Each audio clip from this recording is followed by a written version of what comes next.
Hello there, my friends. It's me, Dr. Missy Hillock, and I am here with an energy forecast for the week of July 19th through the 25th, 2026.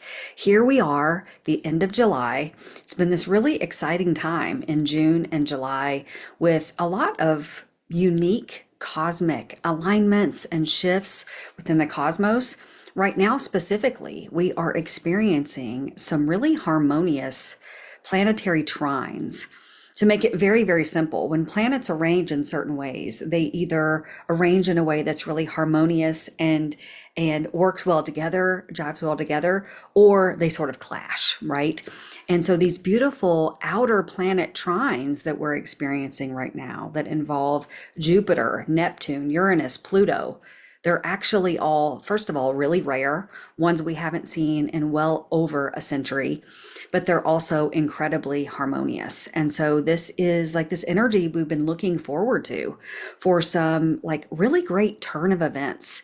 Awesome opportunities for some big transformation, big payoffs, lucky breaks, finalization of plans, new things launching. It's like turning over a new leaf. And this, what I'm saying applies to us as an individual, but it also applies to humanity. So we're at this precipice right now in this week where all these trines are beautifully aligning and this harmony is setting in for some really significant long-term changes that can look as big as like on a global perspective.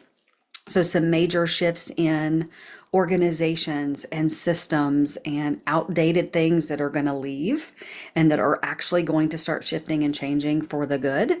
But also within us, where we've had energy that has been stagnant or scattered or, not moving forward in the aligned way that we've really been seeking, those things are going to start clicking and ticking now. So this is all fantastic news for us. And when it comes to the cards that I pulled this week to really lean into the energy of how we can kind of harness and capitalize this incredible, powerful energy of these trines, the cards are really showing specifically where we have an opportunity still to release and shift and change. Like, what are the things that are kind of these tiny tethers that are keeping us in this old energy, that if we want to ride this beautiful wave of harmony, that we can kind of get on our surfboard and go, whee, let's go that way. This is how we can do that. This is what we can look at, what we can be ready to reorganize, let go, etc., to really get into that vibe. Okay, so let's take a look. I pulled from some decks that were really calling to me in relation to the quantum field, the cosmos, and I was really pleased with everything that came out, and I think it creates a beautiful message here. So the first deck I pulled from is the Quantum Oracle by Sandra Ann Taylor, and the card that came out is one of the energy cards. So within this deck, there are various quantum cards, and this is one of the energy ones, card number 6. And the message is fragmented energy. So you may be looking at this going, well, how is this positive for me? But remember, this reading is really revealing where are we in terms of what may be keeping us from getting into this beautiful alignment. So this is an opportunity to get aligned. And so what this is suggesting is that there are still elements of us within us as a human, within us as a society, where things have become really scattered. Think about my reading last week. It was all about balance. And this is still a call to get back into balance. It's just kind of another way of saying it. It's saying our energy has kind of gotten scattered. And when we simply look at the image of the card, we see this woman. First of all, she's in like an ocean, a rather turbulent ocean. And the waves are sort of, pressing against her. And remember, water symbolizes emotion. So think of this as this sea of emotion that has really been tossing you around and maybe not allowing you to move in the direction that you want. And also remember, we're in Cancer season. Cancer is the most emotional of the zodiac signs. So this is no surprise here. And also notice she's missing this puzzle piece around her heart center. Okay, again, emotion. And then we also see all these other fragmented pieces of her puzzle here that to me represent sort of the mental space and even almost like a third eye piece missing there. And so, again, this is a call for alignment. This is also showing us that it's time to look at where have we become scattered? Where has our energy gone? Because think about yourself as an energetic body, okay? And your energy includes your physical body, but also your emotional body, your mental body, and your spiritual body. So it's like every time we have a thought, let's say I'm thinking of what I'm going to do tomorrow, okay? Because right now is now, but if I'm thinking about what I'm going to do tomorrow, a part of my energy goes in that direction of that thought, goes to somewhere else. And then I have an emotional response of maybe a memory that surfaced for me from the past. And then that energy goes off in that direction. So it's like all day long, as we're thinking and as we're having emotional responses and as we're engaging with the physical world, our energy starts going in all these directions. So where can we notice that? Where are we diffusing energy that isn't really serving us, whether it's going off a lot into the future, going off a lot into the past, not being present here and now, not being grounded, not being connected with source, with our higher power in that alignment. And this is to say, this is causing us to be tethered in places that we don't want to be, right? That's not serving us for where we are headed. So this is a look at that. And this also is specifically, I think, related to some literal obligations and a scattering of maybe too many things, like too many ideas that are running around. And this is a call for getting concrete, making a choice, collapsing the quantum wave of possibility in some ways into particle form instead of just having many, many, many directions you could possibly go or things you could possibly do. This is a call to start to bring that more into form with your ability to make a conscious sovereign choice. Because sometimes what happens is when we have too many choices, too many ideas, we get overwhelmed and all our energy is spread around. And then in that overwhelm and in that energetic spread, we actually stay stuck. We do nothing. We don't take any of those ideas and bring them into form because we have so many, we don't have the energy left to just pick one, right? So this is a call to do that energetic inventory, see where you've spread yourself thin, and bring it all in. Slow it down, limit the things that you're engaged in and committed to that are not moving the needle forward for you, that are not aligned. It's like less is more at this point. Focus on, it's really about focus. Focus on the things that are the most important things to move in the direction you're headed, and let all the noise and all the possibilities come down into physical form, into some beautiful realities, right? It's about taking all the millions of potentials and grabbing a hold of a few of these. And really specifically as it relates to these amazing trines happening, especially the trine happening with Jupiter and I think it's Neptune.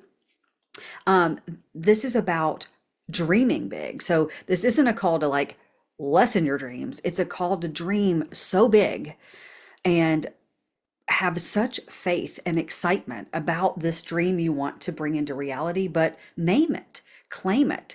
Instead of it being a million and one different options, bring it down and say, this is the thing. This is what I'm going for. This is what I'm excited about. This is what I'm anchoring my energy in. Okay, instead of all the other possibilities it could be. So this is a great way to guide us forward and allow us to ride this quantum wave of these beautiful trines.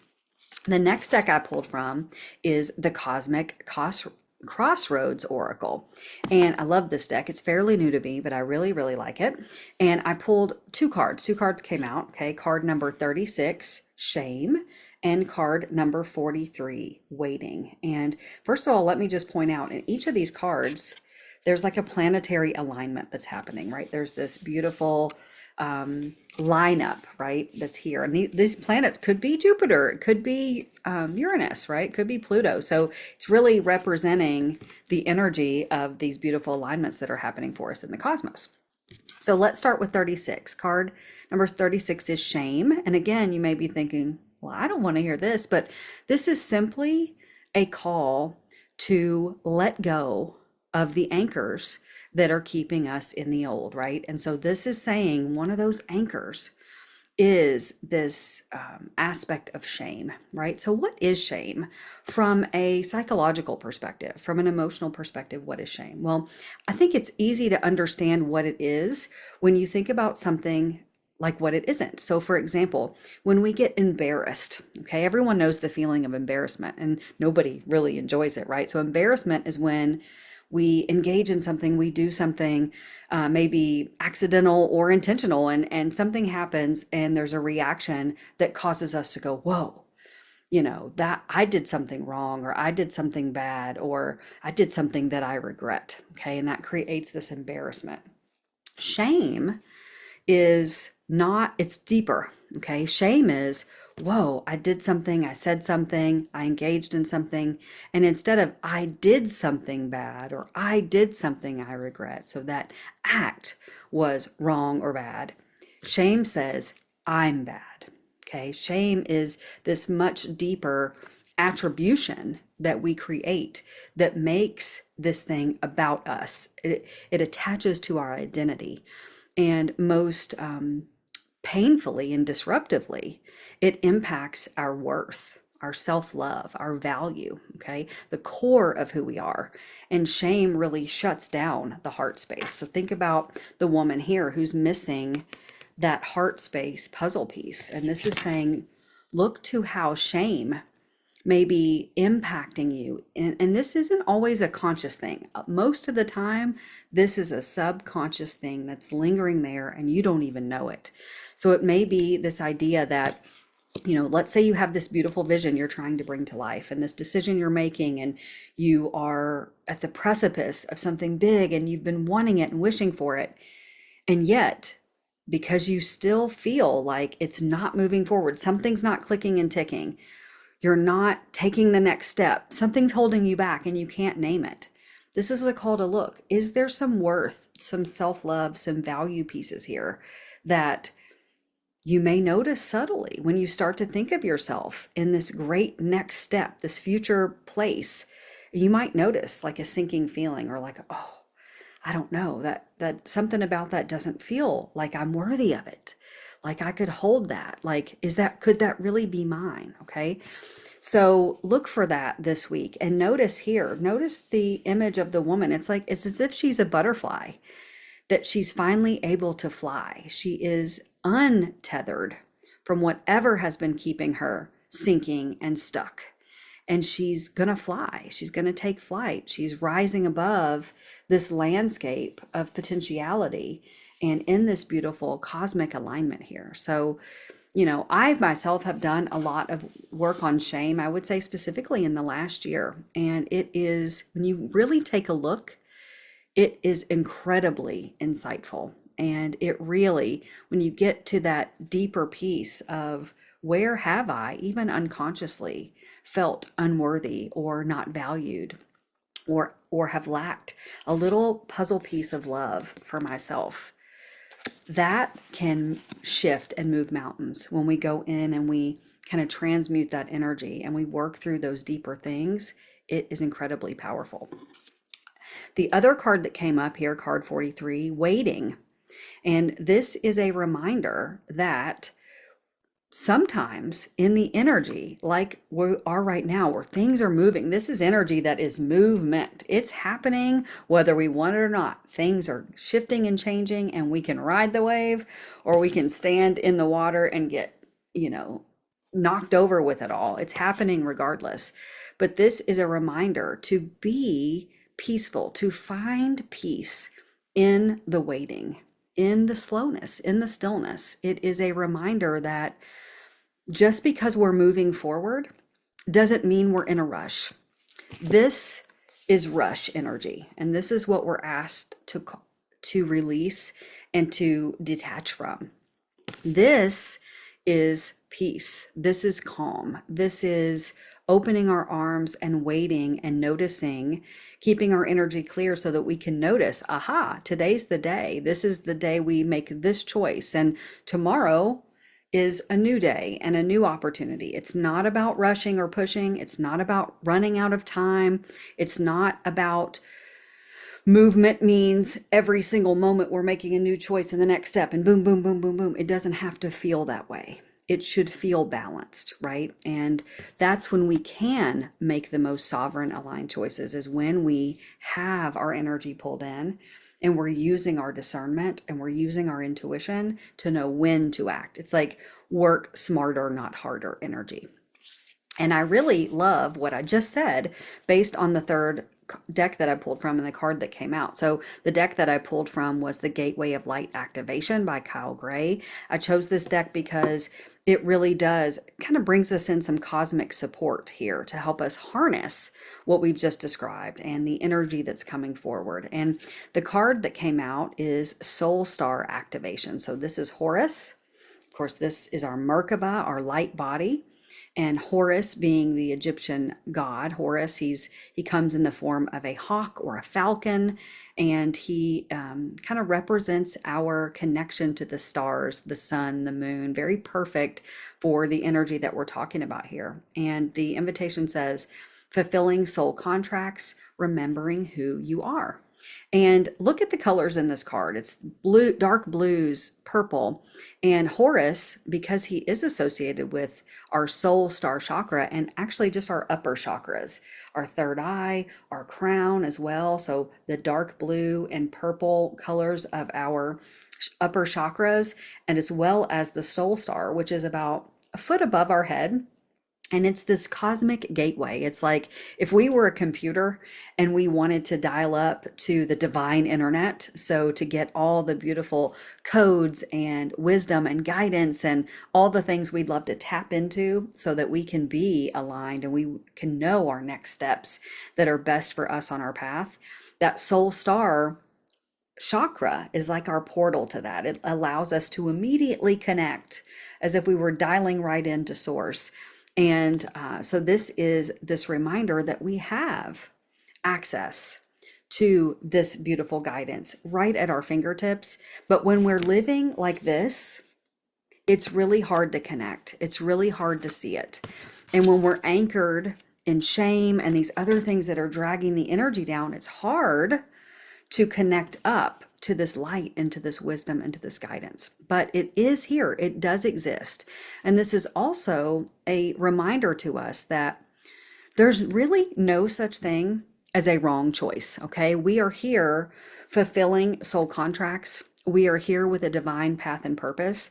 And even when on a conscious level, we cannot see how something is happening for us, or the path, why the path is taking the route it's taking for our higher good, that our soul, which is always connected to the beautiful grid of source, absolutely knows and is always on track. We can't screw it up, okay?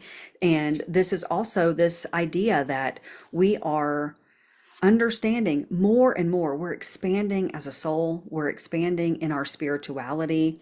We are becoming more attuned to these laws of karma and energy and flow, and not just as the individual, but also as a society.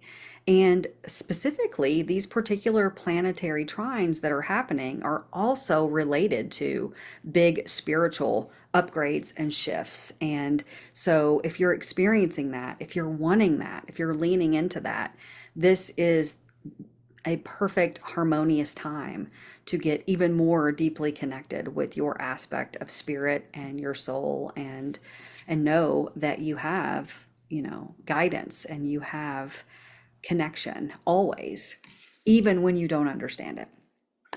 So friends, I hope that this reading really serves you this week as you ride the wave of the beautiful cosmic energy that is happening around us. Doesn't mean that moments won't be hard or challenging. It doesn't mean that you won't have still some indecision or some fear or some things that come up that, make things sometimes hard to move. But this is the beauty of the work of living consciously, is giving yourself an opportunity to really see, where are your thoughts going? Where are your feelings going? How are your feelings impacting you from taking the next step?